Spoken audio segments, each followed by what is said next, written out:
back, guys. Today I'm going to be tying up a fly that needs no introduction, the Mickey fin, but I'm going to be going all out, tying a fully loaded version. Tandem hooks, beads, painted eyes. I've started some black UTC thread in 210 at the hook eye, working my way down. Just going to snip off this tag end here. I just want to leave my thread hanging here about the barb of the hook. Now I'm going to grab a piece of 30-pound test monofilament. I've got this pre-cut to about 2 3/4 to 3 inches long. I'm going to slide it through the hook eye and under the shank. Take some turns here to secure it. And just work my way up towards the hook eye. Check the orientation here. Make sure this is straight on. Alright, so now I'm going to tie in some silver oval tinsel in medium. This is going to be the rib here. Tie this in at the hook eye and work my way down to the barb where I stopped before.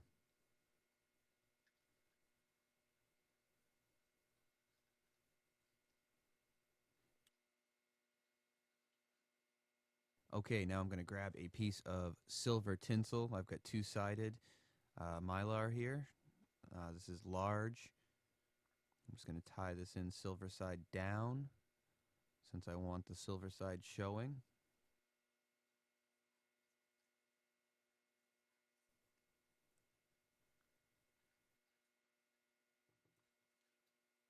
I'm just going to throw a half hitch in to secure my work. Now take the silver tinsel, wrap underneath and towards me. Just going to try to make touching turns here as best as I can. Get down here to the hook eye and bind this down.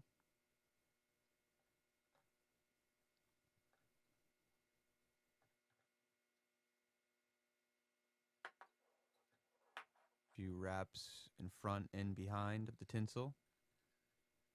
Come in with my scissors and snip it off. And throw another half hitch in. Now I'm going to grab my silver oval tinsel rib and I'm going to wrap this underneath and towards me the same way I did the flat silver tinsel. You can wrap the opposite way, but I really don't feel that it makes any difference as far as security. So you want about 4 wraps on each side. Bind it down. Come in front and behind of the material here. Come in with my scissors. Snip it off. And just take some wraps to secure this thread on here. And just take some wraps here to build up a nice neat head and secure the materials.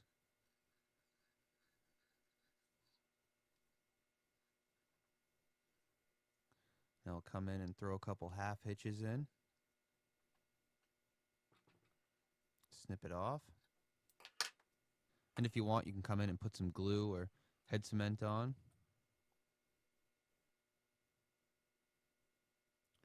Let that dry while I move on to the front hook. Alright, so I'm going to put the front hook in. I've got a size 8 nymph streamer hook. I'm going to start my thread at the hook eye and use my tag as a guide. See, I can pull this taut.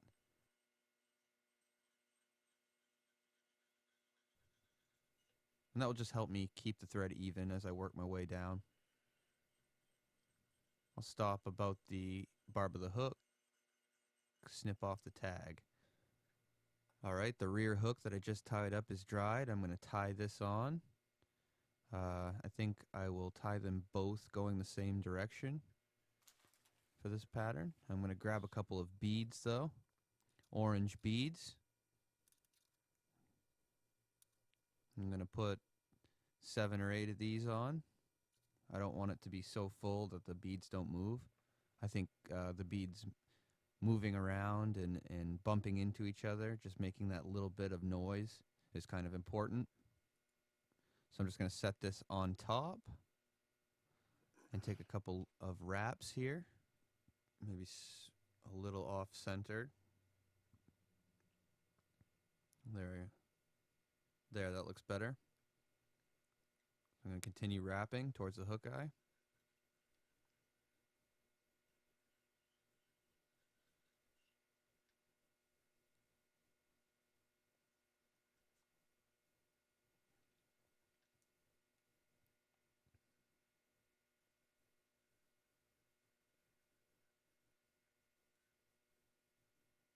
And now I'm just going to do the same process I did before.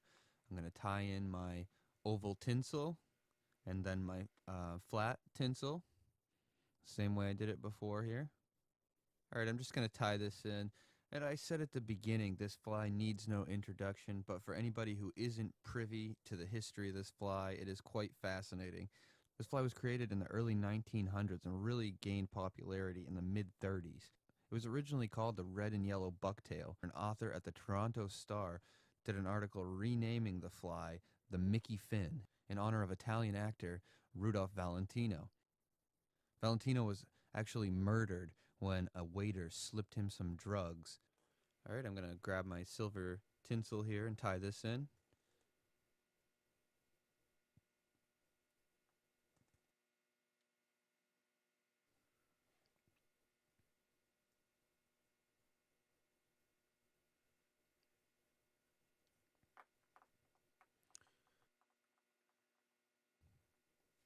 Just working my way up towards the hook eye. Fairly even touching turns here.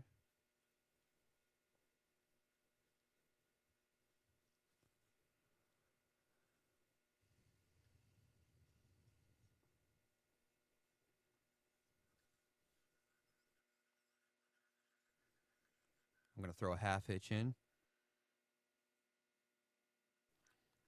And I'm going to grab my silver tinsel. Going under towards me. Just try to take some fairly even touching wraps here.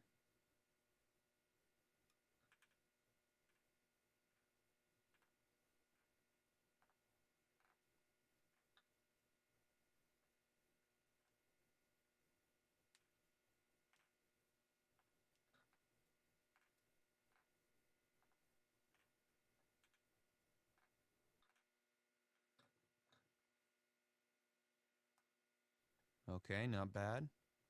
So I'm just going to bind this down, turns in front and behind.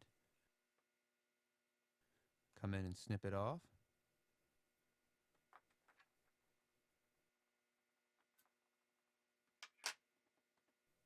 Now get a hold of this oval tinsel here and wrap my rib forward.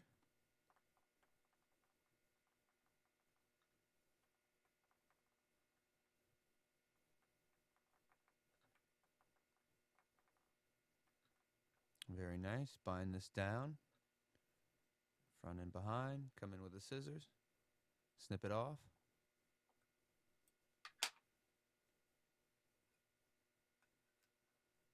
And now an optional step here is to come in with some lacquer, Sally Hansen's or something, and just coat this whole body here. This oval tinsel is notorious for sliding around, especially on a flat silver or gold mylar body. That stuff's super slippery. So just adding some of this is going to increase the durability and keep the oval tinsel in place for a long time. Now I'm going to grab some smaller black thread, 70 denier.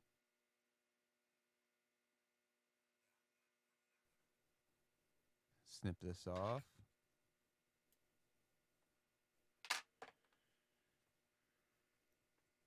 Take this back to the rear of the head here. Now I'm going to come in with some red and yellow bucktail and make the wing.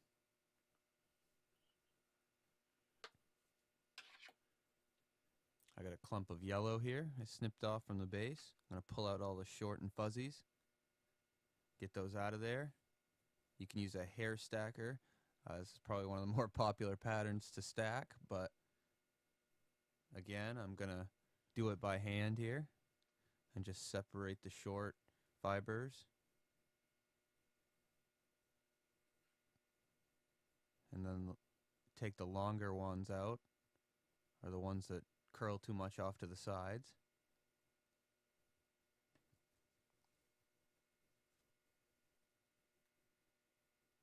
And that looks decent. So I'm going to tie this in on top here. Loose turn over the top. Take another one. Do about 3 or 4 turns.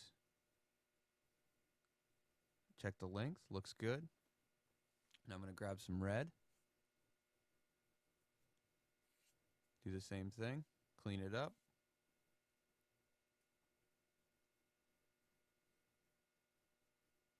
Take these short guys out. And I've got a pretty uniform section here. I'm going to set this on top. Same length. Pinch it. Take a few turns forward. Try not to apply too much pressure here, or the hair will stick straight up in the air on you. I try to wait till I get all 3 colors on before I really bite into the thread. So I'm coming in with my last section of hair here. This is another round of yellow on the top. Loose wraps forward. And now I've got all 3 colors on. I'm going to take a look. Fantastic. Now I'm going to really apply some pressure here. Bite this hair down.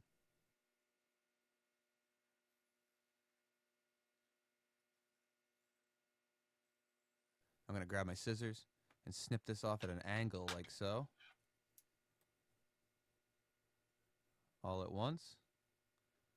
And you can apply some head cement right here if you want to the wraps and these butt ends of hair. And that will just help keep the hair from pulling out. And I'm just going to clean this up a little bit.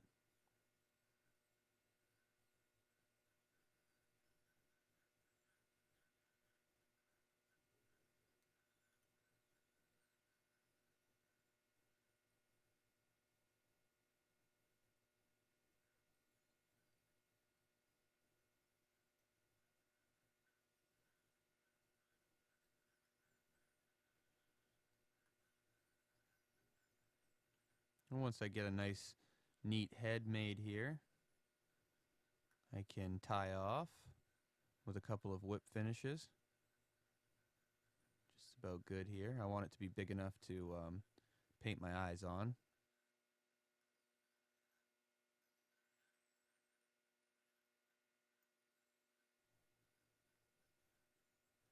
There we go. So whip finish.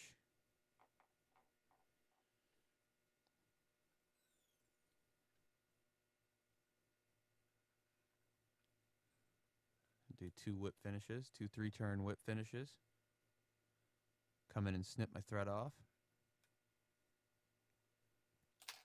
Now I like to come in and hit these heads with a thin coat of lacquer before I paint my eyes. That just helps to fill in any grooves so that the paint goes on a little bit smoother. Alright, I'm going to let this dry. Now I'm going to come in with some paint. I usually do black and white. Today I'm going to do black and yellow. I'm using a lime yellow. That's the only yellow they had at the craft store for acrylic paint. This goes on a little bit dark. If anybody has some suggestions for a brighter yellow paint, I would appreciate it. So I found my wooden dowel bag, and I can show you guys what they are. They're 6 inches by a 1/4 inch, and that's the perfect size. That 1/4 inch is the perfect size to slide into a hand pencil sharpener like so. And with a little bit of patience, you'll get the right size that you're looking for. It took me a few tries and a few dowels before I got the size I was looking for.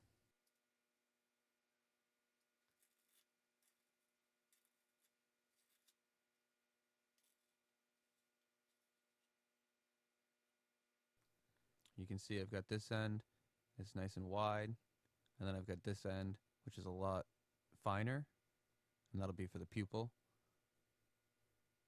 So I'm going to start with some yellow. Do both sides here. I'm going to let the yellow dry. Come in with some black. Put a dot in the center here. Now I'm going to let the black paint dry for about an hour. You can see it's kind of lost its luster. So I'm going to come back with some lacquer or Sally Hansen's. Do a coat of this. It's got its shine back already. And I'll come back off camera to put the final coat on. 2 coats of the head cement will really make it shine.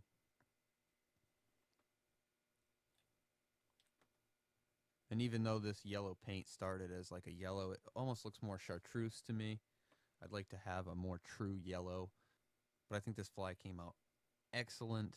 I'm very happy with it. And there it is, guys. The finished Mickey Fin fully loaded version. Tandem hooks, beads, painted eyes.